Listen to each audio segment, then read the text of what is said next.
자, 그러면 수업을 시작해 볼까요? 네.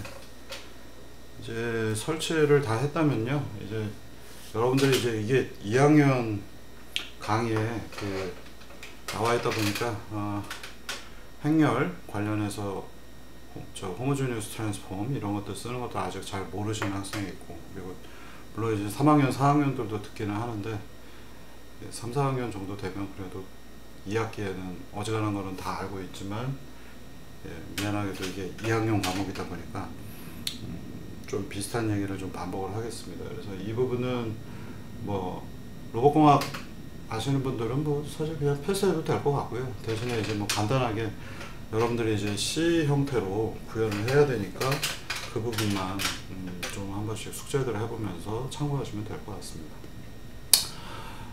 그리고 뭐 파이썬으로 하는 게 좋겠다라고 파이썬 필요하신 분은 개인적으로 뭐 카톡으로 연락을 주시든지 하세요. 그래서 한 10명, 7, 8명 정도만 모이면은 파이썬 버전도 만들어서 공급을 하도록 하겠습니다. 근데 어찌됐든 그 C를 한번 제대로 배워보자 하는 게 이 수업의 또 다른 숨은 의도이다 보니 C를 사용하시는 거는 추천을 드리고요.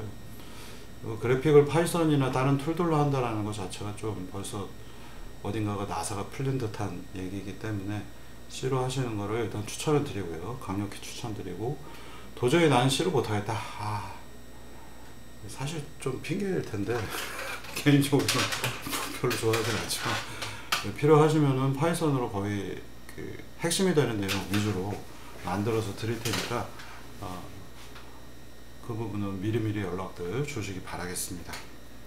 별거 없어요. 파이썬으로 하게 되면 미리 C 쪽에서 그 루프 시스템 쓰게 되면은 이미 C로 거의 대부분 다 하나의 프로그램이 만들어져 있고 파이썬만 불러다가 쓸 수 있는 거라서 각종 오픈GL 명령어들만 파이썬화 시켜서 여러분들한테 드리면 되기 때문에 별 문제는 없습니다. 그래서 금방은 아니고 이제 좀 귀찮긴 하겠죠. 근데 뭐 드리는데 큰 문제는 없습니다. 그래서 하여간 파이썬으로 했으면 좋겠다 하시는 분은 얘기 주시면은 지금까지 뭐 달란 얘기가 없어서 안 하고 있는데 한 템포 늦을 수는 있어요. 파이썬으로 공급할 때. 근데 하여간 파이썬으로도 드릴 의사가 있습니다. 자, 그러면 오늘은 그 주된 내용 벡터하고 매트릭스 행렬 부분을 어떻게 처리하는지 다뤄보겠습니다. 그래서 이 과목은 선형대수 과목이 아니기 때문에 뭐 어떻게 내가 구현해서 벡터와 매트릭스를 마음대로 쓸 수 있는가 이런 부분에 초점이 맞춰져 있고요. 오늘 이쪽에는 녹화를 하고 이쪽에는 강의 자료를 띄워놨더니 뭔가 시점이 안 나와서 좀 어색하네요. 뭐 앉아서 수업을 하면 좀 편할 줄 알았는데 하나도 안 편하네. 다리만 좀 덜 아플 뿐이지 의자만 계속 삐걱대서. 자, 그러면 이제 벡터 스페이스 뭐 수학적 정의입니다. 여러분들 이미 공학 수학 기초에서 대부분 다 배우신 내용이고요. 이게 우리가 벡터라고 하면 사실 n차원, 고차원, 여러분들이 뭐 n차를 언제 써먹을까 뭐 이런 생각 하시지만 뉴럴 네트워크나 뭐 다른 머신러닝 문제들로 넘어가면은 차원이 높은 문제들이 많이 나오기 때문에 되게 고차원 문제들이 많이 나오죠. 그래서 물리학자들이, 제가 이 얘기도 한 20, 30년 전에 본 얘기라 요새 맞는지 모르겠는데, 이게 수학적인 어떤 정의를 하게 되면 수학적 정의가 물리적인 성향하고도 맞아 떨어져야 되거든요. 그래서 수학과에서도 물리 하시는 분들이 들어가셔서 물리적으로 의미가 있다 없다 라고 하는 것들을 많이 판단하면 되게 고급 지식들로 얘기하긴 합니다. 근데 기본적으로 그 차원이라고 하는 것들, 여기서 또 시작하자마자 3000% 빠지는데, 물리적인 의미가 있는 차원은 제가 알기로는 한 30년 전에 17차원까지 물리적으로 의미가 있다고 찾았는데, 요새는 아마 이제 퀀텀들 쪽이 나왔기 때문에 더 밑으로 내려가서 많이 더 차원을 찾긴 했겠습니다만, 수학적으로는 n차원이지만 뭐 물리적으로는 한 17차원, 뭐 예전에 그런 얘기들이 있었습니다. 자, 이거 다 쓸데없는 얘기고요. 그냥 졸리니까 하는 얘기고요. 자, 이제 벡터 스페이스, 벡터 공간, 리니어 벡터 스페이스, 벡터 스페이스 되게 중요한 정의가 되겠고, 여러분들이 그 사실 3차원 그래픽스에서는 3차원 또는 시간이 들어가기 때문에 한 4차원 정도만 많이 씁니다만, 이 벡터는 되게 중요하죠. 공학에서 뭐 중요합니다. 그리고 이것들을 마음대로 예, 더하고 빼고 곱하고 예, 그리고 길이를 짧게 했다 늘렸다 마음대로 쓸 줄 아는 것이 그래픽스 할 때 굉장히 중요하고요. 아마 여기서 배우셨던 이런 기법들 가지고 뭐 소프트웨어적으로도 구현해서 잘 쓰셔야 예, 졸업할 때까지 의미가 저 많은 부분의 숙제들하고도 관련이 있을 것 같습니다. 그래서 이 벡터 스페이스는 뭐 뻔한 정의고요. 여러분들이 이제 3차원 많이 쓰고 또는 뭐 3차원 이전에 간단하게 2차원 가지고도 이렇게 그 프로그래밍에 대해서 익숙해지기 위해서 2차원도 많이 씁니다. 그래서 뭐 3차원 정의 XYZ, 2차원은 XY 이렇게고요. 그 다음에 얘의 크기가 되게 생각보다 많이 쓰입니다. 이제 그 투놈이라고 불리는 놈의 종류는 여러 개가 있어요. 그래서 원놈, 예, 절대값을 뜻하고요. 투놈, 길이를 뜻합니다. 그래서 길이를 뜻할 때 스퀘어 루트 들어가고 안에서 제곱하면은 각각의 변들의 제곱. 예, 예를 들면 여러분들 아시는 것처럼 x제곱, y제곱 하게 되면 예, 피타고라스의 정의로 예, 길이가 빗변의 길이가 나오죠. 그래서 n차 공간 안에 있을 때는 마찬가지로 예, 똑같습니다. 유도도 할 수 있고요. x제곱, y제곱, z제곱 해서 각각 벡터의 모든 컴포넌트의 제곱을 한 다음에 더해서 루트를 씌우면은 길이가 나옵니다. n차인 경우도 마찬가지예요. 그래서 x1, x2, x3, x 100만 얘들도 다 하나씩 제곱을 해서 더하면은 그리고 마지막 루트를 씌우시면 나옵니다. 그래서 투놈이라는 표현으로 이게 이제 물론 이제 이거를 이렇게 써도 돼요. 원놈을 써서 절대값으로 표현한 다음에 이렇게 표현을 하는 것들이 여러분들이 고등학교 때까지 많이 쓰셨던 표현들인데 보통은 이제 투놈 짝대기 두 개가 있는 형태. 그러면 아까 얘기하다 말았는데 원놈, 투놈이 있고 그 다음에 놈 인피니트 무한대도 있습니다.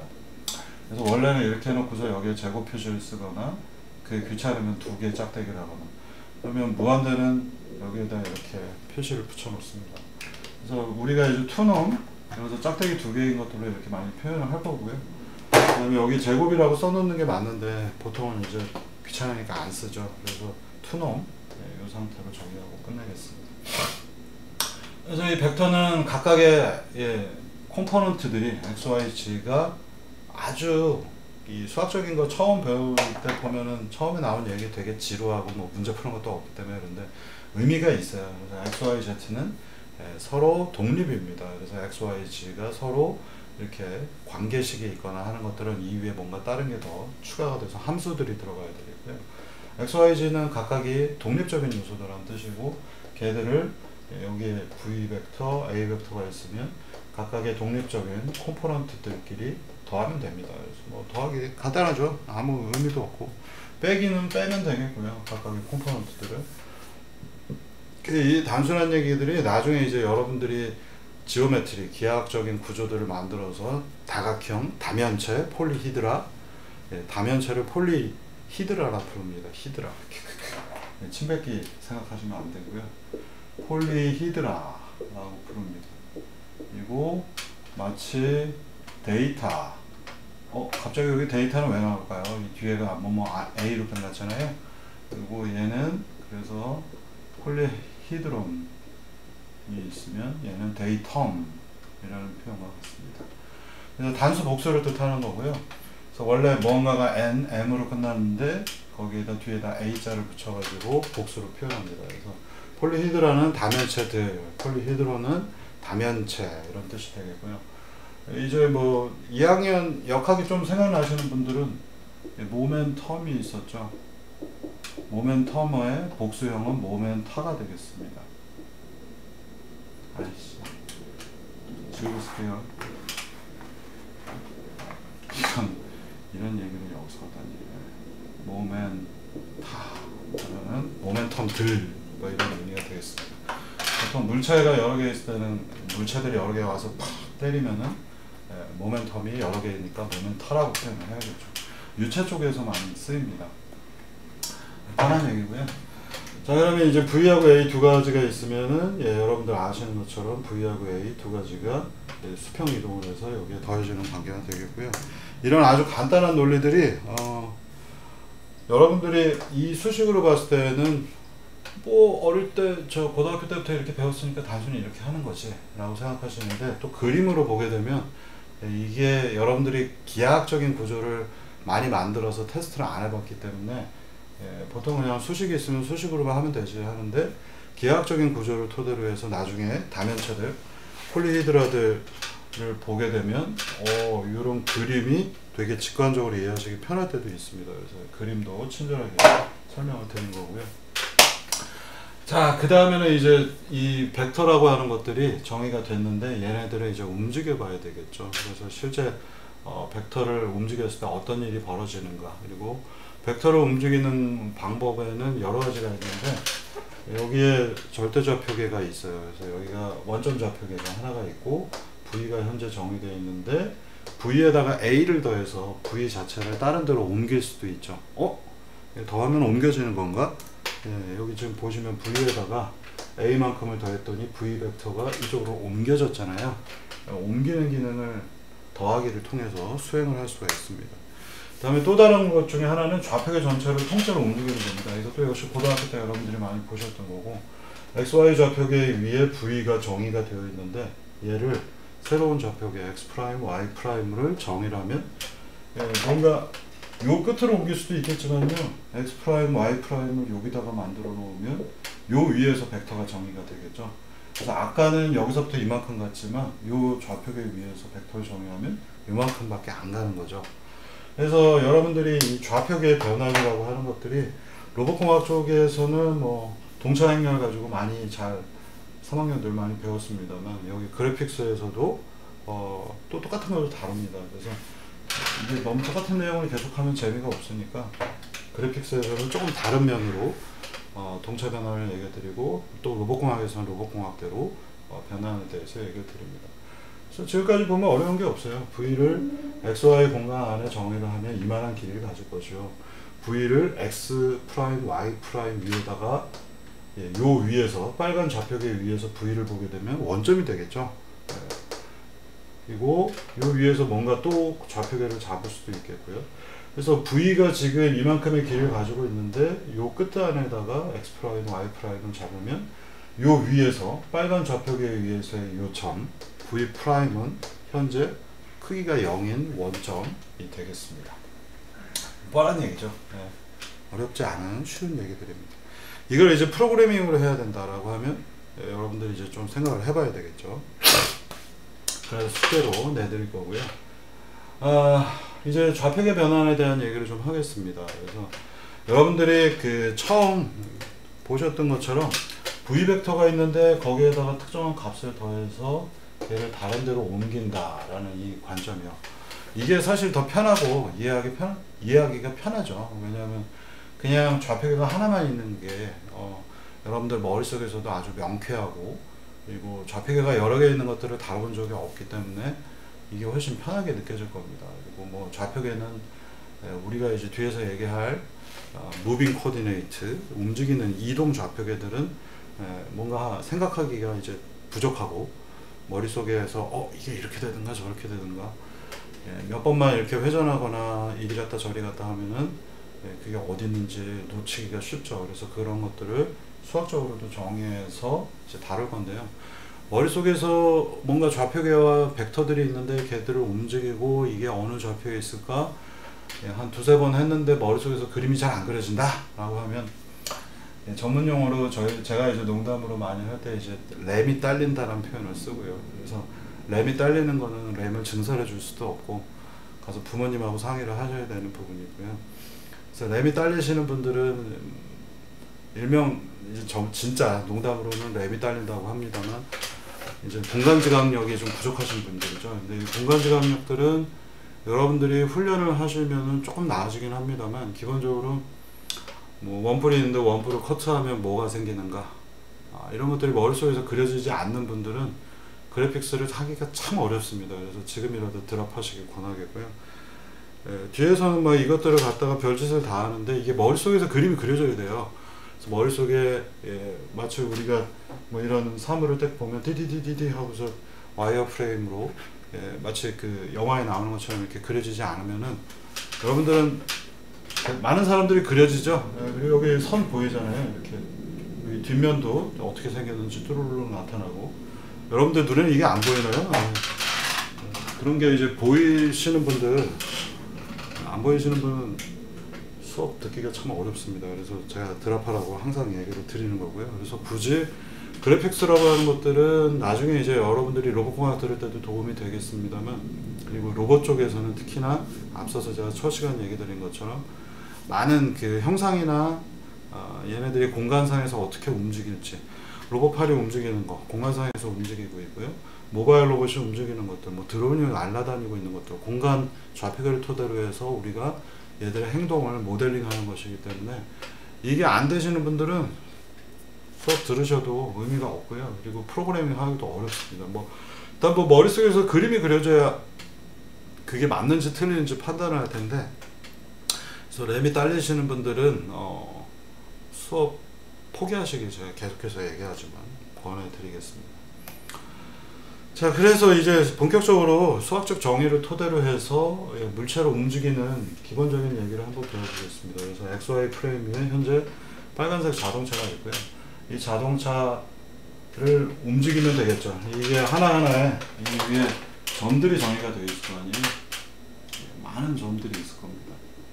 테두리에도 있고, 여기 이 위에 뚜껑, 자동차 뚜껑에도 있겠고, 여기 보시면 백미러도 있죠. 이런 데 다 점들이 정의가 되어 있는 것이고, 걔들이 원점 좌표계에서 정의가 되어 있어서 다 벡터들로 표현되어 있습니다.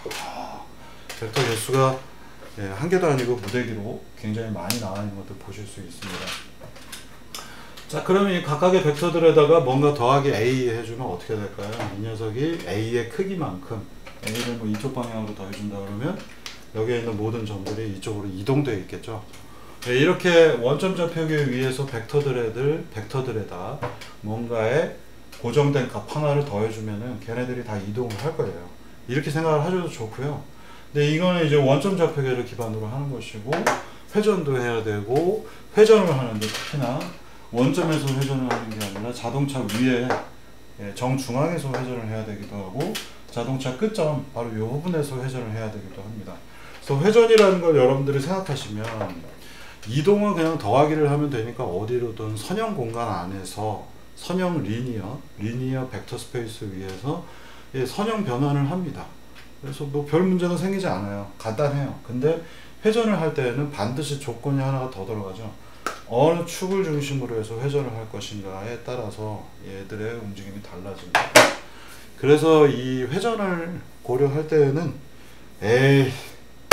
좌표계가 이동한다고 하자라고 많이 생각을 할 수밖에 없습니다. 그래서 정중앙에서 회전을 하고 싶으면 정중앙 위에다가 X', Y''을 새로운 좌표계를 고정을 하는 겁니다. 그래서 여기서부터 이제 이동 좌표계가 되는 거고요. 어떤 우리가 관심 있는 대상의 물체에다가 좌표계를 붙입니다. 그래서 붙여놓고요. 예를 들면 여기 이 녀석의 움직임을 보고 싶다 그러면 제가 여기 원점 좌표계 위에서 얘를 움직이는 게 아니라 원점 좌표계는 어딘가에 있을 텐데 여기다 좌표계를 붙여놓고 공간상에서 얘를 마음대로 회전과 이동을 시키는 겁니다. 그래서 이게 이제 모든 그래픽스, 로보틱스, 뭔가 공학적으로 우리가 문제를 정의할 때 전부 다 이 이동 좌표계가 등장을 합니다. 그래서 여러분들이 고등학교 때 배우셨던, 요새는 고등학교 때 안 배울 텐데 선형대수 이런 데서 배우는 것들은 전부 다 이동 좌표계 문제들이 자꾸 나오는 겁니다. 간단한 얘기예요. 그래서 여러분들 게임 많이 하시죠. 게임 안 하시는 사람 거의 없을 거고, 모든 간단한 게임들 한번 해보시면 좌표계를 어디다 잡을까? 움직이는 대상들이 있으면 그 움직이는 대상들은 전부 다 좌표계를 가지고 있고, 그 좌표계가 어디에 붙어 있을까? 자동차 같은 경우에는 어디다 붙이는 게 좋을까요? 정중앙에 붙여도 좋고, 회전축이 요 축, 바퀴, 전륜구동이면 앞쪽에 있어서 앞쪽에다 붙이는 경우도 있고, 후륜이면 뒤에다 붙이기도 합니다만, 꼭 나중에 어쨌든 자동차가 어디든지 얘기하기 위해서는 정중앙에다 붙이는 게 제일 편합니다. 그래서 보통 대표적으로 정중앙에다 붙여놓고 핸들을 돌리면 앞바퀴가 회전을 하잖아요. 그래서 회전을 하기 때문에 앞바퀴에도 또 좌표계를 따로 붙입니다. 그래서 이 자동차 중앙에서부터 바퀴까지의 상대적 거리들을 이용을 해서 바퀴가 회전을 하는 형태로 문제를 풉니다. 로봇은 또 어떨까요? 로봇이 이렇게 생겼으면 팔이 움직이는데 예, 이것들을 어떻게 행동을 표현하기 위해서 각가지 관절들에다가 움직이는, 지금 제가 이렇게 좌표계를 붙여놨기 때문에 제가 팔을 꺾으면은 좌표계 이 손 좌표계가 이렇게 회전하고 있는 것들 보시겠죠. 여기도 이렇게 움직이고요. 그래서 모든 관절 움직일 수 있는 그 독립적으로 표현하는 대상들의 좌표계를 붙입니다. 그래서 게임 같은 경우에 자동차 게임은 뭐 자동차 정중앙에 회전축이 하나가 있고요. 그 다음에 비행기 게임은 비행기 위에 붙어 있고요. 근데 비행기 게임은 간단하게도 비행기 위에서 움직이는 게 별로 없죠. 플랩이 회전하는 거, 뭐 플랩 날개가 이렇게 꺾이는 부분, 여기 축을 하나 잡아서 회전축 잡아서 그 위에서 얘가 꺾이는 거고요. 총알도 다 좌표계가 있습니다. 왜냐하면 컴퓨터 게임 해보시면 잘 못 느끼시지만 총알이 날라오는데 총알이 크기가 어느 정도 되잖아요. 총알이 점인 경우가 없죠. 그래서 총알 정중앙 또는 요 끝단 뭐 편한 위치에다가 좌표계를 붙입니다. 그래서 어느 정도 급이 화면에서 움직이는가, 뭐 요새도 아니고 옛날 한 10여 년 전쯤에 제가 한 250만 카피가 나간 게임을 1차 버전, 2차 버전 다 만든 적이 있는데 휴대폰 게임이에요. 그래서 휴대폰 게임 뭐 10년 전에도 10년도 더 됐네.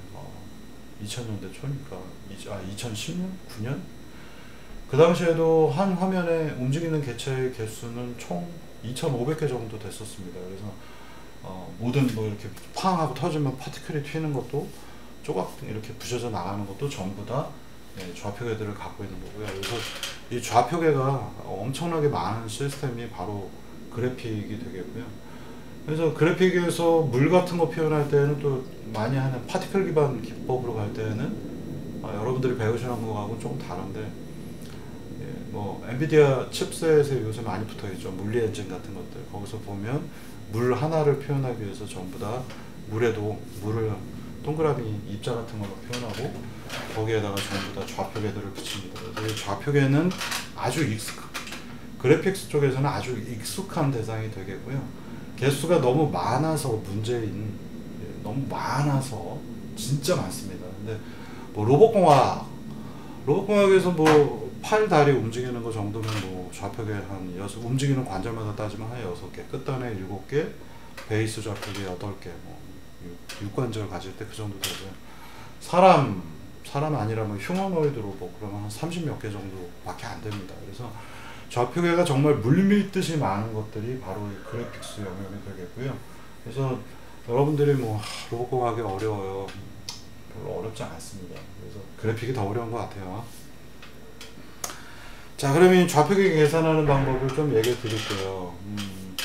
전통적으로 이제 윈도우즈 PC에서의 전통 때문에 윈도우즈 PC에서는 좌표계가 보통 이렇게 잡혀 있습니다. 그래서 이 밑으로가 Y좌표, 여기가 X, 여기가 원점이에요. 그래서 윈도우 프로그램을 해보시면은 맨 왼쪽 상단 이 부분이 바로 원점 좌표계가 되고 X가 늘어나면 이쪽, Y가 늘어나면 이쪽입니다. 이게 Y좌표가 뒤집어져 있다 보니까 많이들 처음에는 혼란스러운 그런 느낌이 들 거고요. 그래서 그런지 모르지만 요새 캔버스나 뭐 여러가지 NS 개체들 보면은 그리고 뭐 그래픽 툴들 여러가지 도구들 이런 것들 보시면은 좌표계가 X축 여기, Y축 여기 해서 원점을 여기다 잡는 경우도 많습니다. 좌표계는 뭐 우리가 잡기 나름이니까요. 만든 사람 많은 거죠. 자, 그래서 이 상태에서 맨 처음에 자동차를 하나 갖다 놓고요. 자동차 위에 빨간색 좌표계를 붙여놨습니다. 그리고는 X', Y''을 이동을 시켜버리면, 지금 중요한 거는 자동차가 이동하는 게 아니라 자동차 위에 X'과 Y'을 붙여놨고 이 빨간색 좌표계를 AX, AY만큼 이동을 시키면 빨간 자동차도 따라 움직이는 형태로 우리가 문제를 보겠다는 겁니다. 간단한 얘기입니다. 그래서 이 부분에 대한 예제가 UWND 08번 트랜스폼의 트랜슬레이션 예제에 잘 있습니다. 이따가 뒤에서 예제에 대한 부분은 다시 한번 소개를 하도록 하겠습니다. 자, 그래서 AX만큼 이동하니까 요만큼 이동을 했겠고요. AY만큼 이동하니까 자동차가 여기다가 여기로 이동을 했어요. 근데 중요한 거는 빨간색 좌표계가 이동을 했다라는 얘기가 되겠습니다. 그래서 사례 보시면 V'이니까 지금 프라임이 붙어 있잖아요. X', Y' 좌표계 위에서 V 벡터는 현재 00인데 거기에다 AX, AY를 던졌더니 이제 원점 좌표계 위에서 AX만큼 AY만큼 간 것으로 나타납니다. 그래서 우리가 여기에 X, Y에다 프라임 표시를 붙였기 때문에 그 위에 정의된 것들은 전부 다 프라임 표시를 쓸 거고요. X, Y 좌표계 위에 있는 것들은 V라고 하는 형태로 표현하고 있습니다. 하나의 기호체계 노테이션을 설명을 드린 겁니다. 이건 로테이션이 아니라 노테이션입니다. 명령하는 기호 명령법이에요. 자, 그럼 이제 다음으로 넘어가 보겠고요. 2학년 수업이니까 제가 되게 친절하게 하고 있고 뒤에 가서는 이제 거의 개그스러운 약발고 하는 재미있는 예제들로 얘기를 할 겁니다. 자, 그러면 이제 여러분들이 여러 가지 제가 예제들을 다 올려놓을 텐데요. UWND, 우리가 쓰고 있는 처음 예제들은 전부 다 앞에 시작하는 부분이 UWND라고 되어 있을 겁니다. 그 뒤에 오픈제일 쓸 때는 여기가 UGL로 바뀔 거고요. 레이트레이싱 할 때는 RT로 바뀔 거고요. 그래서 앞부분이 WND로 그냥 되어 있는 경우 윈도우 프로그래밍이고, WND는 약어로서 윈도우를 뜻하는 의미가 되겠고요. 그래서 UWND 체계 위에서 이제 여러분들이 번호 그리고 그 뒤에 있는 내용이 무엇이 들어있는가 이런 식으로 예제들을 표현할 겁니다. 그래서 벌써 08번이잖아요. 앞에 01, 02, 03, 07까지는 뭔가가 다른 게 있겠죠. 그래서 여러분들이 참고하시면 되겠고요. 숙제편에서 이따 한번 얘기 드리겠습니다. 자, 그러면 이제 UWND 08 트랜스폼 트랜스라는 이 예제를 살펴보시면요. 이 안에 제가 정의를 해놨어요. 그래서 배열로 카0, 카1, 카2, 카3 이런 예제가 있고요. 이 4개의 변수는 벡터로 되어 있습니다. 이 벡터는 U 벡터라고 정의를 해놨고요. 이 U 벡터라고 하는 클래스 만들어 놓은 걸 갖다 쓰시면 되겠습니다. 자, 그러면 이게 U 벡터는 이제 뒤에서 3차원도 다룰 거기 때문에 내부적으로는 X, Y, Z 3개의 컴포넌트를 가지고 있고요. 먼저 자동차는 그리기가 어려우니까 처음에 그냥 네모를 자동차라고 정의를 한번 해보겠습니다. 그러면 자동차 모양으로 이렇게 그려야 되니까 이렇게 직사각형 하나를 그릴 거고요. 이 좌표계는 이 직사각형 위에다 우리가 X', Y'이라는 걸 붙일 거기 때문에 정중앙에 X', Y'이 있어요. 자, 가로가 길이가 10, 세로가 20이 되게 자동차 그림을 그릴 겁니다. 그러면 벡터 4개가 필요한 거고요. 그 벡터는 자, X', Y'을 중점으로 해서 첫 번째 카0 배열 쓰고 있죠. 카0의 경우에는 마이너스 5, 마이너스 10, 0입니다. 그러면 어디겠어요? 여기에서 마이너스 5, 마이너스 10 하니까 이 부분이 카0이라고 하는 변수가 되겠고요. 5번 5, 마이너스 10, 0이니까 X'으로 5만큼 가고 Y는 마이너스 10, 바로 이 녀석이 카 1번이 되겠습니다. 브라켓 표시 귀찮으니까 안 할게요. 그 다음에 5, 10, 0이니까 이 부분이 두 번째 것이 되겠고, 이 부분이 마이너스 5, 10, 0이니까 X'에서 마이너스 5 가고 Y' 쪽으로 10만큼 가는 이 부분이 3번이 되겠습니다. 자, 그럼 이걸 가지고 이제 벡터 4개가 X', Y' 주변에 정의가 일단 되어 있죠. 그래서 카 0번부터 카 3까지는 4개의 점 데이터를 현재 가지고 있습니다. 그럼 이제 이걸 가지고 그림을 그릴 거예요. 그러면 이제 이 예제에 여러분들이 참고해서 보셔야 되는 거는 무언가 앞부분에는 뭔가가 붙어 있고 뒤에가 view.c 이런 파일들을 유난히 참고해서 보셔야 되겠고요. 그러니까 코드를 보시는 요령 중에 하나를 설명을 드릴 거고, 그 부분은 제가 코드 레벨에서도 다시 나중에 얘기 드리겠습니다. 그래서 이 위에 무언가 다른 윈도우를 제가 붙여 놨어요. 그래서 그 윈도우가 바로 이름이 UWND입니다. UWND라고 하는 거를 여러분들이 참고하시면 되겠습니다. 자, 그럼 각설하고 이제 그림을 한번 그려볼게요. 앞서서 제가 얘기 드렸지만 처음에는 대부분 이 UWND로 되어 있을 때는 우리가 정말 그 윈도우즈의 기본 기능, 라인 그리기 기능, 어디를 이동한 다음에 여기로 이동하는 Move to Line to 기능만 가지고 그림을 그릴 겁니다. 자, 그러면 이제 그림을 실제 그리는데요. 자동차 그림을 그릴 거라서 0번, 1번, 2번, 3번. 그러면 자, 윈도우즈에 또는 다른 종류의 언어에 보시면 일단 0번으로 가야 돼요. 0번 좌표계로 이동을 해야 되겠고요. 그래서 0번 좌표계로 이동해서 move to 그리고 카0 안에 있는 x좌표, 카0 안에 있는 y좌표. 카0이 벡터이기 때문에 그 안에 있는 x하고 y를 건드릴 수가 있습니다. 그래서 카0의 x, y 좌표로 이동을 해라. 그러면 무언가가 여기로 이동을 했죠. 0번 좌표계 여기로. 여기다 그릴게요. 그 다음에 line to 카1의 xy로 그림을 그려라. 그러면 1번 좌표계까지 얘가 라인을 그립니다. 바로 이 단계가 두 번째 줄이 라인을 그리는 거고요. 그 다음에는 다시 2번 좌표계까지 그림을 그려라. 이렇게 라인을 그릴 것이고요. 여러분들이 코드를 보실 때 한 줄 한 줄씩 머릿속에서 생각하시면서 확인하시면서 가야 됩니다. 33 좌표계까지 이동. 이렇게 그렸죠. 3번까지 갔더니 뭔가 사각형이 완성이 안 됐죠. 마지막 이걸 그려야 되잖아요. 이 좌표계가 뭐예요? 00 좌표계죠. 그래서 마지막 라인을 보시면 라인 to 카0 xy까지 이동을 하도록 되어 있습니다. 그래서 오늘도 누가 또 걸렸어. 그래서 0번 좌표계로 첫 번째 줄에서 이동, 두 번째 줄에서 1번까지 라인 그려, 세 번째 줄에서 2번까지 라인 그려, 네 번째 줄에서 3번까지 라인 그려, 마지막 줄에서 0번까지 라인 그려. 그래서 네 번의 라인을 그렸기 때문에 드로우라는 함수에서는 이제 사각형이 그려졌습니다. 자, 그러면 이제 이거 너무 불친절한 수업 같은데 여기 PDC의 짝대기 화살표 move to. PDC는 뭐예요? 여러분들이 알 필요가 없습니다. 언어라고 하는 것들을 배우실 때 가장 최고로 나쁜 습관 중에 하나는 뭐냐면 부분에 집중을 하는 겁니다. 그리고 여기 보면 UWND 땡땡 콜론 2개에 드로우 CDC 별표는 또 왜 했을까? 이걸 처음부터 찾아보고 있는 사람들이 프로그래밍을 못하는 유형의 인간들입니다. 몰라도 일단 이런 스타일의 표기법대로만 하면 문제없이 되는구나. 여기에 또 점은 왜 찍었을까? 카0 안에 있는 무언가를 건드리기 위해서 점을 찍은 건데 PDC 화살표는 또 뭘까? 현재 상태에서 여러분들이 모르셔도 상관이 없습니다.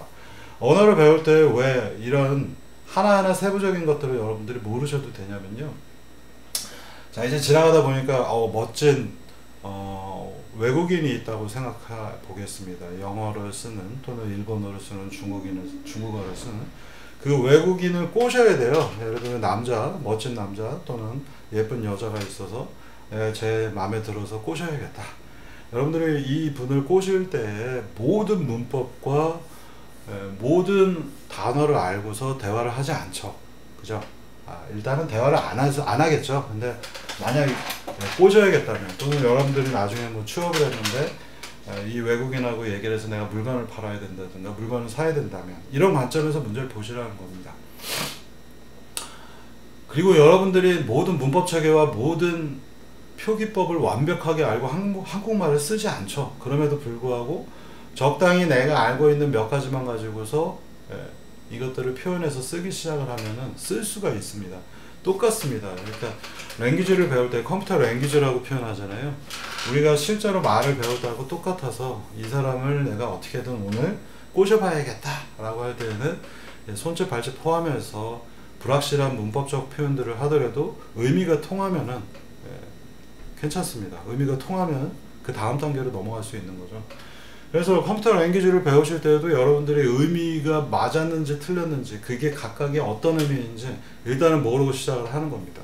그리고 그 세계관이 가지고 있는 잘 짜여져 있는 규칙들을 아주 일부만 알고 그 규칙대로 구현을 해서 실행을 하고 만약 틀렸으면 뭐 외국인을 꼬시는데 영어가 틀리거나 중국어가 틀리면 그 사람이 조금 더 쉬운 말로 설명을 해주죠. 아니면 그냥 가버리거나 마찬가지로 컴퓨터 랭귀지에서도 컴파일을 여러분들이 F5번 누르셔서 컴파일하면 내가 문법적으로 틀린 게 있으면 거기가 틀렸다 무슨 얘기인지 모르겠다라고 친절히 알려주죠. 에러 메시지가 뜹니다. 그래서 그 에러 메시지를 보고 틀린 부분을 수정하시는 겁니다.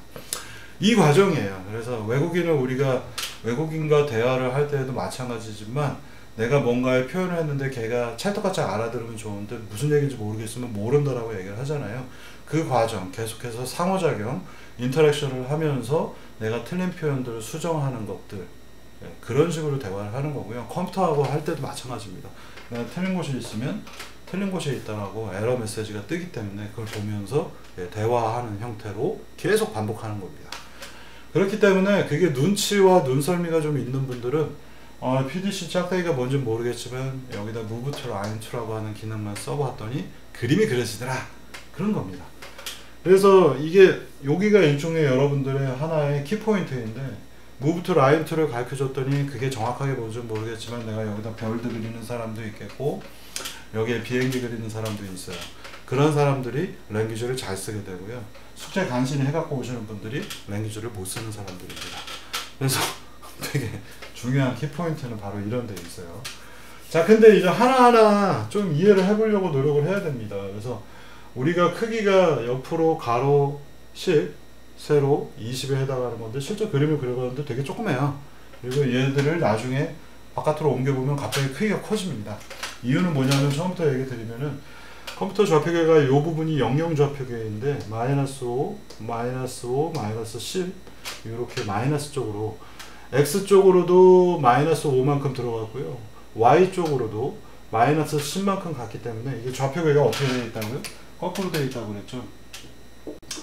자, 그래서 실제로는 그림이 우리 눈에는 요만하게 보이지만 마이너스 5, 마이너스 10만큼 더 가서 오른쪽에 있는 것처럼 그림이 보여지게 됩니다. 실제로는 이만한 네모가 있는데 우리 눈에서 볼 때는 00 좌표계를 넘어갔기 때문에 이렇게 조그맣게 보입니다. 그래서 한번 해보시면은 얘들을 이동해보면 갑자기 크기가 커지네. 아, 마이너스 영역에 있어서 잘려있는 거구나.